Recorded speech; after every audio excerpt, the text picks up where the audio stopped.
Hal inilah yang dihadapi tim pemakaman pasien korban COVID-19 yang masuk dalam tim bagian dari gugus tugas percepatan penanganan COVID-19 yang terdiri dari 10 orang, seperti Kepala Bidang Pertamanan dan Pemakaman Dinas Perumahan Rakyat dan Kawasan Pemukiman Karawang, tenaga medis, Satpol PP, TNI, personil Intel Polres Karawang, dan warga.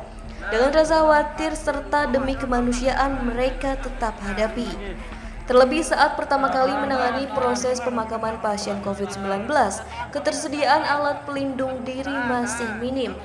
Meski begitu, dengan keikhlasan hati, sebagai tim relawan mereka harus senantiasa siaga selama 24 jam.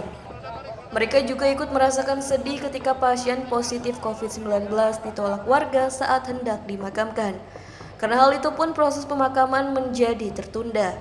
Jenazah pun lantas dikuburkan di areal Taman Makam Pahlawan yang jauh dari pemukiman warga.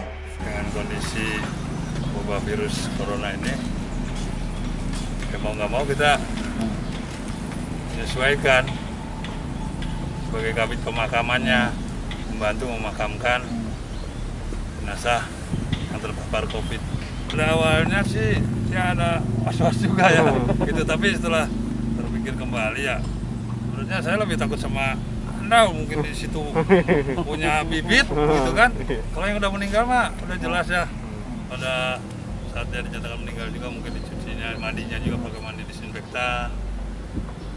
Jadi ya kelihatannya sudah steril gitu loh ya. Kalau ngelihat secara kasat mata sudah steril, tapi tetap kita menjaga.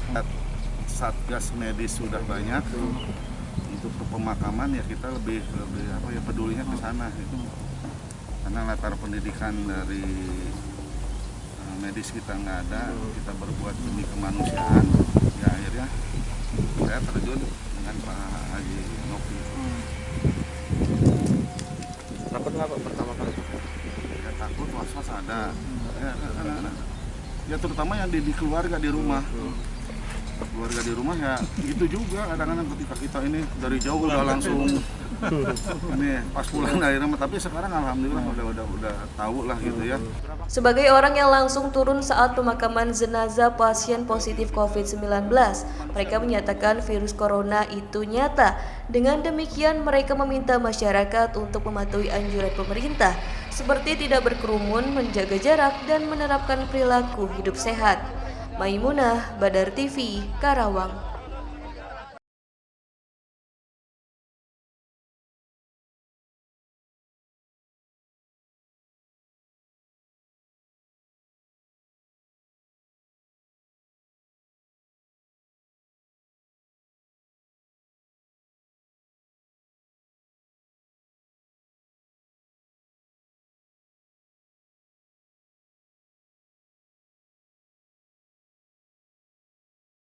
Seperti inilah kondisi Nenek Nomi, warga Mekarjaya, Kedung Waringin, Bekasi, Jawa Barat. Nenek sebatang kara berusia 60 tahun ini hanya bisa duduk di pintu masuk rumahnya akibat stroke yang dideritanya sejak 4 tahun yang lalu. Nenek Nomi tinggal di rumah bilik yang mulai rapuh akibat usang dimakan usia dengan atap yang mulai bocor. Untuk kebutuhan sehari-hari, nenek yang semula berjualan sayur-mayur ini hanya bisa menunggu belas kasihan dari saudaranya. Meski kondisinya sangat memprihatinkan, Nenek Nomi belum mendapat bantuan sosial COVID-19 baik dari pemerintah daerah maupun pusat.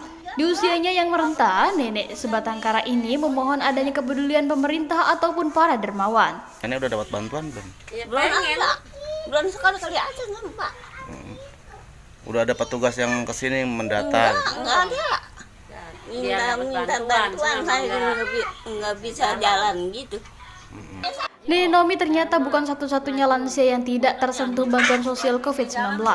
Sejumlah lansia lainnya di Desa Mekarjaya pun belum mendapatkan bantuan sosial. Buru-buru dapat nggak sebut-sebutannya nenek. Beras nggak dapat, itu nggak dapat. Hubungan apa nggak dapat ya udah. Dari orang-orang dapat beras, dapat apa enggak nenek. Mending kalau ada yang nyari. Agustian, Badar TV, Bekasi.